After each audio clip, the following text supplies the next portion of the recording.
Claves de la semana. Seguimiento de noticias internacionales elaborado por CESTE. Buenos días, estos son los titulares más importantes de la semana. Creación de la Junta de Paz para Gaza. Primeros dólares del pacto petrolero en Venezuela. Nuevos obstáculos en el acuerdo entre Mercosur y la Unión Europea. Continúa la purga en la cúpula militar china. Shock en el mercado de deuda japonés. Armenia. Ruta Trump para la paz y la prosperidad internacionales. Ofensiva contra los kurdos en Siria. Continúa la crisis en el sector del cacao.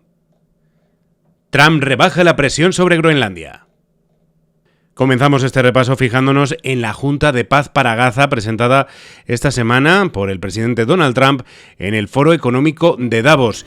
Inicialmente este organismo nació con el objetivo de garantizar el cumplimiento del plan de paz firmado entre Israel y Hamás el pasado mes de octubre. Sin embargo, sus pretensiones actuales son mucho más ambiciosas: resolver y gestionar cualquier conflicto en el mundo. Según el borrador presentado, Trump podría ostentar la presidencia de la Junta de forma vitalicia, incluso después de finalizar el mandato al frente de Estados Unidos. Asimismo, tendrá amplias competencias como la autoridad para invitar a nuevos miembros, crear o disolver órganos subsidiarios y capacidad de veto en la toma de decisiones. La Junta Ejecutiva estará formada por miembros de su entorno, como el secretario de Estado Marco Rubio, su yerno Jared Kushner y el ex primer ministro británico Tony Blair. Asimismo, Estados Unidos ha invitado a participar a más de 60 países. Hasta ahora, una veintena de naciones se han unido al proyecto, entre otros Albania, Arabia Saudí, Argentina, Armenia, Azerbaiyán, Bahrein, Bielorrusia, Qatar, Egipto, Emiratos Árabes Unidos, Indonesia, Jordania, Kazajistán, Marruecos, Pakistán, Turquía y Vietnam. Aquellos países que quieran tener un asiento permanente tendrán que abonar $1.000 millones. De lo contrario, su participación será de 3 años. La mayoría de los países europeos han rechazado participar en la Junta al considerar que menoscaba el actual sistema multilateral. Preocupa especialmente que el nuevo organismo pretenda rivalizar con la ONU. Ante la pregunta de si la Junta de Paz podría sustituir a Naciones Unidas, el propio presidente afirmó que podría ser. Y una vez más, el otro gran foco de atención está en Venezuela. Tras la captura de Maduro, el conflicto se está desplazando de lo estrictamente militar a la negociación política y sobre todo al rediseño del control sobre el petróleo. ¿Quién vende, bajo qué reglas y quién administra el flujo de caja en plena transición? Esta semana ese giro se volvió tangible con la confirmación de los primeros ingresos del acuerdo petrolero con Estados Unidos. El gobierno interino reportó la entrada de $300 millones, de 500 millones previstos en este tramo, por ventas de crudo bajo un esquema en el que Washington tutela la comercialización y condiciona la transferencia posterior de los fondos hacia Caracas. Según Reuters, hay un detalle clave de esa arquitectura, y es que el dinero no entra directamente a Venezuela, sino que primero se deposita en una cuenta de Qatar y desde ahí se va liberando por tramos hacia bancos venezolanos, para que esos dólares lleguen al mercado formal y financien importaciones y estabilización cambiaria. En la práctica, ese paso intermedio funciona como un grifo, facilita la operativa bancaria y al mismo tiempo permite mantener el control sobre cuándo y cuánto se desembolsa.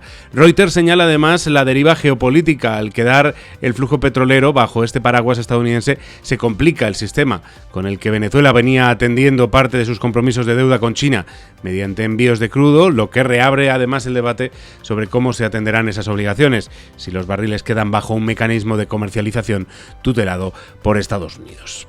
A nivel internacional, también pendientes de los obstáculos que está encontrando el acuerdo comercial entre Mercosur y la Unión Europea. Apenas unas semanas después de alcanzarse ese acuerdo, un hito tras más de un cuarto de siglo de negociaciones, el pacto Unión Europea-Mercosur se ha vuelto a atascar en el siguiente trámite: su paso por el Parlamento Europeo. En una votación muy ajustada, la Eurocámara ha pedido al Tribunal de Justicia de la Unión un dictamen sobre si la base jurídica del paquete, el acuerdo de asociación y acuerdo comercial interno, y algunos de sus elementos encajan con los tratados. No es un no al contenido, pero sí congela el trámite parlamentario y supedita el calendario al tribunal. El foco está en el mecanismo de reequilibrio, una cláusula que permitiría a la parte perjudicada pedir compensaciones o medidas correctoras si tras la firma un cambio normativo en la otra parte reduce el acceso al mercado o encarece sus exportaciones. Varios diputados temen que eso reduzca en la práctica el margen de la Unión para aprobar nuevas reglas, lo que afectaría a su autonomía regulatoria. Aún así, la petición no excluye una aplicación provisional del tramo estrictamente comercial. La vía requiere que al menos un país de Mercosur lo ratifique y que la Unión Europea adopte los actos internos necesarios, en especial una decisión del Consejo a propuesta de la Comisión, para autorizar esa aplicación y delimitar su alcance. La entrada en vigor plena del acuerdo de asociación, en cambio, exige un recorrido más largo, con ratificaciones adicionales, incluidas las nacionales para las partes no estrictamente comerciales, y queda políticamente condicionada a lo que diga el Tribunal de Justicia de la Unión Europea. En juego no está solo el calendario, sino la credibilidad de la Unión Europea como socio. Si Europa firma y después se atasca, no solo pierde tiempo, también retrasa beneficios económicos y reduce su capacidad de proyección fuera de sus fronteras. Y mientras en China continúa la purga de su cúpula militar, la reciente caída en desgracia del general Zhang Youxia, vicepresidente de la Comisión Militar Central y hasta ahora mano derecha de Xi Jinping, marca el punto más crítico de una purga sin precedentes que ha decapitado la cúpula militar de China en los 2 últimos años, dejando la institución en un estado de vulnerabilidad y reconfiguración absoluta. La investigación contra Zhang y el jefe de Estado Mayor Conjunto, Liu Zhenli, por graves violaciones de disciplina, un eufemismo que abarca desde la corrupción sistémica en las fuerzas de cohetes hasta acusaciones de filtración de secretos nucleares a Estados Unidos, rompe el último vestigio de la vieja guardia con experiencia real en combate. Las implicaciones internas son sísmicas. Xi ha sacrificado la estabilidad operativa para imponer un control personalista absoluto, priorizando la lealtad y confianza personal sobre la competencia profesional, justo cuando ordena al Ejército Popular de Liberación estar listo para una potencial invasión de Taiwán a partir de 2027. Geopolíticamente, esta purga proyecta una imagen de debilidad e inestabilidad en el corto plazo, sugiriendo que la corrupción ha socavado la capacidad real de los misiles y silos chinos, con informes de inteligencia que mencionan incluso combustible reemplazado por agua, lo que podría disuadir a Beijing de aventuras militares inmediatas. Taiwán puede esperar, sin embargo, a largo plazo el surgimiento de una estructura militar más joven, leal y purgada de facciones podría resultar en una fuerza más alineada con las ambiciones expansionistas de Xi y más proclive a adoptar tácticas agresivas, tensando aún más la ya precaria estabilidad en el Indo-Pacífico. Seguimos en Asia porque el mercado de deuda japonés está viviendo estas semanas cambios históricos, marcadas por un desplome de los precios de los bonos que disparó los rendimientos de los títulos a 30 y 40 años por encima del 4%, niveles nunca vistos en décadas. Esta volatilidad extrema fue detonada por el anuncio de elecciones anticipadas para el 8 de febrero y las promesas de estímulo fiscal agresivo, incluyendo recortes de impuestos de la primera ministra Sanae Takaichi, lo que despertó temores de una crisis tipo Liz Truss ante la falta de un plan para financiar el aumento de la ya abultada deuda pública de más del 230% del PIB. La inestabilidad ha provocado una huida de los inversores hacia activos refugio como el oro y ha encendido las alarmas sobre una posible desestabilización financiera global, ante el riesgo de que los grandes fondos japoneses repatrien capitales de mercados extranjeros para aprovechar los mayores rendimientos en su propio país. Noticias también llegan esta semana desde Armenia, porque los gobiernos de Ereván y Washington firmaron un marco de aplicación para la ruta Trump para la paz y la prosperidad internacionales, que allana el camino para un potencial aumento de la inversión extranjera directa de Estados Unidos en Armenia. El documento no impone ninguna obligación legal a ninguna de las partes, pero señala los planes de Estados Unidos de continuar su compromiso en el Cáucaso meridional. Si bien Armenia se arriesga a perder el control operativo sobre el corredor, por otro lado, este acuerdo limita la posibilidad de que Azerbaiyán o Turquía impongan sus condiciones.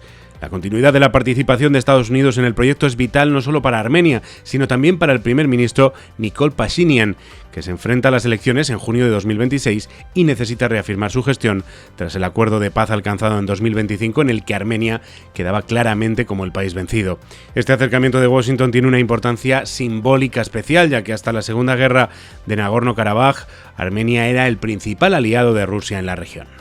Nos vamos también hasta Siria porque después de expulsar a la milicia kurda Fuerzas Democráticas Sirias de la ciudad de Alepo, el ejército oficial inició una ofensiva en el noreste del país para arrebatar a esta minoría buena parte del territorio que controlaba. El avance de Damasco en apenas una semana ha sido considerable. Las fuerzas armadas sirias han conquistado la ciudad de Raqqa, antiguo bastión del Estado Islámico, así como los yacimientos de hidrocarburos de la provincia de Deir al-Zor. La superioridad militar de Damasco ha forzado a los kurdos a aceptar los términos de negociación del gobierno central. En concreto, en el alto el fuego, firmado el 18 de enero, los representantes kurdos acordaron transferir la gestión administrativa y militar de los territorios mencionados, así como la cesión de los cruces fronterizos. La debilidad de los kurdos se ha agravado tras el distanciamiento de su principal valedor, Estados Unidos. Las FDS fueron el principal aliado de Washington en la lucha contra el Estado Islámico. Sin embargo, tras la caída de Bashar al-Assad a finales de 2024, Estados Unidos ha mostrado su apoyo al gobierno del presidente Ahmed al-Shara.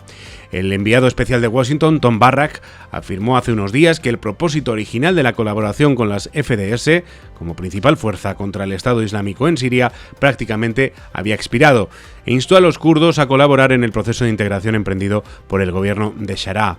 En un gesto de conciliación, el día antes de la firma de la tregua, Damasco aprobó un decreto que otorgaba a los kurdos derechos negados durante el régimen de Bashar al-Assad.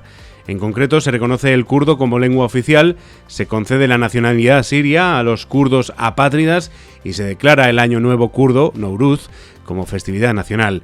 El 24 de enero se acordó extender la tregua en 15 días.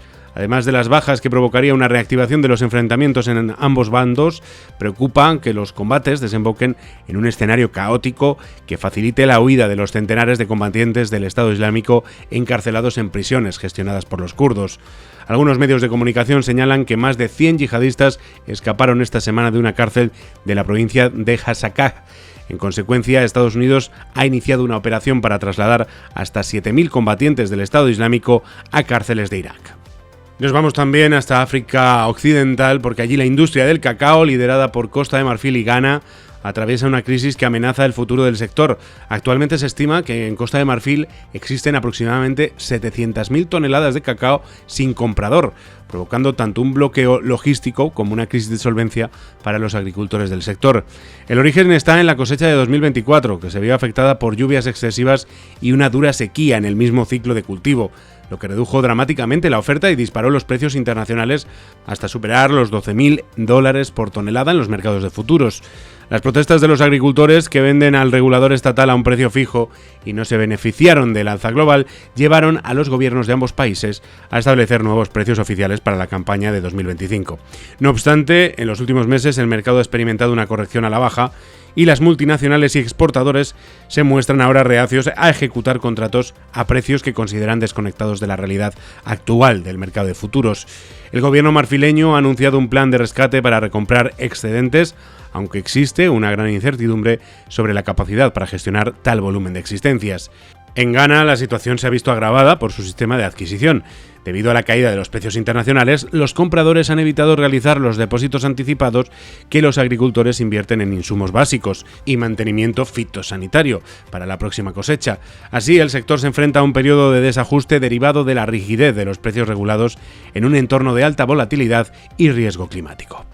Y ya por último nos fijamos en Groenlandia, porque el pasado 21 de enero, en el Foro Económico Mundial de Davos, el presidente Trump pareció descartar el uso de la fuerza para tomar la isla y tras mantener conversaciones con el secretario general de la OTAN, Mark Rutte, retiró la amenaza de imposición de aranceles a los 8 países europeos a los que había señalado la semana anterior. El presidente de Estados Unidos anunció que ambos líderes habían establecido el marco de un futuro acuerdo con respecto a Groenlandia y toda la región ártica. Pese a que los detalles del acuerdo aún no se han cerrado, se sabe que Estados Unidos tomará el control de algunas partes de Groenlandia, posiblemente designándolas como bases soberanas.